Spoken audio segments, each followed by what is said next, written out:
السلام علیکم ورحمۃ اللہ وبرکاتہ۔ آج میں بات کرنا چاہتا ہوں کہ بیوہ عورت کے بارے میں۔ ایک بیوہ عورت کی کہانی ہے۔ اس کی کہانی یہ ہے کہ اس نے کہا کہ اس کا شوہر فوت ہو گیا۔ تو جب شوہر اس کا فوت ہو گیا تو اس کی دوستی کسی غیر مرد سے ہو گئی۔ فوت ہونے کے بعد کافی عرصے کے بعد، سال 2 سال کے بعد، تو وہ مرد شادی شدہ تھا جس سے اس کی دوستی ہو گئی۔ تو دوستی گزرتے گزرتے پیار میں بدل گئے، پیار میں بدل کے اس سے شادی ہو گئی۔ تو جب اس سے شادی ہو گئی تو یہ بیوہ عورت تھی، تو اس کا ہسبینڈ نے شادی کر کے لے آئے گھر پہ۔ جب لے آئے تو اس کی پہلے والی وائف نے کہا کہ آپ اس کے کیوں لے آئے ہو، یا ہمیں رکھو یا اسے رکھو، یا مجھے چھوڑ دو یا جس کو لے آئے اسے چھوڑ دو۔ تو اس نے کہا کہ یہ بیوہ عورت ہے تو اس کو کیا چھوڑیں ہم نے ایک ثواب کا کام کے لیے کیا اور بیوہ عورت کا ساتھ دینا چاہیے۔ اس نے کہا نہیں، یہ ہے وہ ہے، جب مجھے رکھے اسے چھوڑ۔ گھر پہ چلتا رہا تقریباً 2-3 مہینے تک ایسی۔ تو پھر اس مرد تھا، مجبوراً اسے چھوڑنا پڑا جسے لے آئے بیوہ عورت کو، تو اسے پھر طلاق دے دیا۔ تو یہ گزرتے تقریباً 4-5 سال کے بعد اس کا ہسبینڈ بیمار ہو گیا۔ جب ہسبینڈ بیمار ہو گیا تو مہینے کے بعد وہ انتقال کر گیا۔ تو جو عورت پہلے والی اس کی جو وائف تھی وہ بیوہ ہو گئی۔ جب بیوہ ہو گئی تو پھر ابھی بچے کو کھلائے، ماں باپ یہی کرتے ہیں، جو جن کے ماں باپ وہ بس بچے کو پلتے ہیں، لیکن ایسے پلتے ہیں جیسے بکری کے بچے، انسان کے بچے تو نہیں ہیں۔ کہاں چھوڑ دیا، کہاں، یہ کوئی خیال نہیں، کوئی حفاظت نہیں، کچھ بھی نہیں ہوتا۔ باپ ہوتے، جب باپ چلا جاتا تو سایہ چھت، ایسے سمجھو کہ انسان کا سر سے چھت ختم ہو جاتا ہے، بڑا سہارا ہوتا ہے باپ کا، ٹھیک ہے۔ اس کے بعد وہ لڑکی بیوہ تھی، بیٹی رہ گئی، اس کے لیے پھر رشتہ ڈھونڈتے رہے۔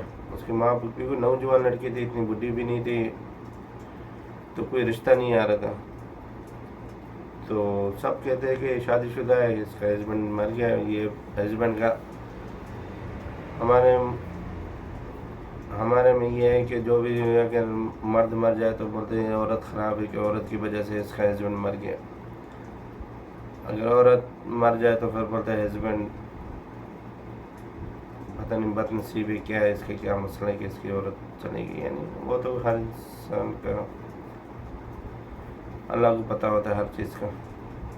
اس کے بعد وہ عورت کا کوئی رشتہ نہیں آ رہا تھا، تو پھر وہ عورت کہہ رہی تھی کہ اس نے یہ بیان دیا کہ جو بھی بیوہ عورت ہو تو میرا خیال سے کہ ہسبینڈ کو منع نہیں کرنا چاہیے کہ دوسری شادی کے لیے یا تیسری شادی کے لیے یا چوتھی شادی کے لیے، کیونکہ جب اللہ نے منع نہیں کیا، اللہ نے اجازت دی سنت ہے 4 شادی کرنا، تو ہم انسان ہو کے کیا کریں۔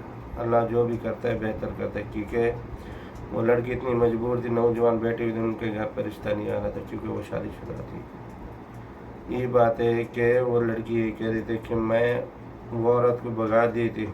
ابھی جو بھی بندہ شادی کرے، جو بھی نئے لڑکی لیا ہے، تو پہلے والی عورت نہیں سہتی، وہ بولتا نہیں میرا گھر خراب ہو گیا۔ یہ نہیں سمجھتا کہ اس کا بھی گھر بسے گا، میرا بھی بسے گا، جو اس کے نصیب میں اسے ملے گا، جو میرا نصیب میں مجھے ملے گا۔ لیکن یہ نہیں سوچتے کہ میرا گھر تباہ ہوگا، میرا گھر ایسا ہوگا، میرا گھر ویسا ہوگا۔ یہ سب غلط سوچے۔ جو بھی سوچ انسان کو رکھنا چاہیے، اچھا رکھنا چاہیے، کیونکہ اللہ جو بھی کرتا ہے بہتر کرتا ہے۔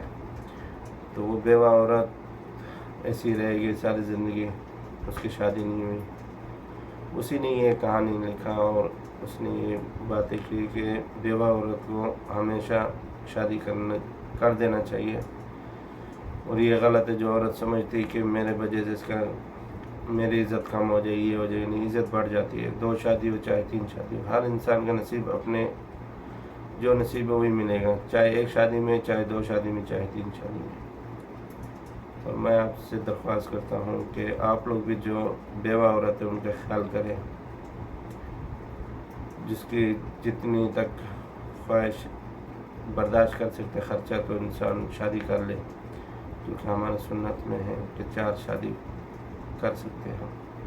کسی کا گھر بسانا ثواب ہے، گناہ نہیں ہے. آپ اسے گندے کاموں میں، گندے راستے سے جانے سے بچ جاتی ہے، کیونکہ آپ کی امانت ہو جاتی ہے. آپ سے شادی ہو جائے گی تو آپ کی عزت ہو جائے گی. ایسے بیوہ عورت بیٹھ کے اپنا مجبوراً جب ان کی ضرورت پوری نہیں ہوتی تو وہ اپنا کوئی نہ کوئی راستہ کر لیتے ہیں، لیکن یہ غلط ہے. انسان کو دیکھنا چاہیے جو بھی گھروں میں بیوہ عورت بیٹھی ہوئی، طلاق شدہ عورت بیٹھی ہوئی ہے، تو ان کا ساتھ دینا چاہیے، ان سے شادی کر دینا چاہیے، ان کا گھر بسانا چاہیے. اور آخر دعوانا الحمدللہ رب العالمین. امید کرتا ہوں کہ اس پہ عمل کرو گے آپ لوگ، اور انشاءاللہ بہتر ہوگا.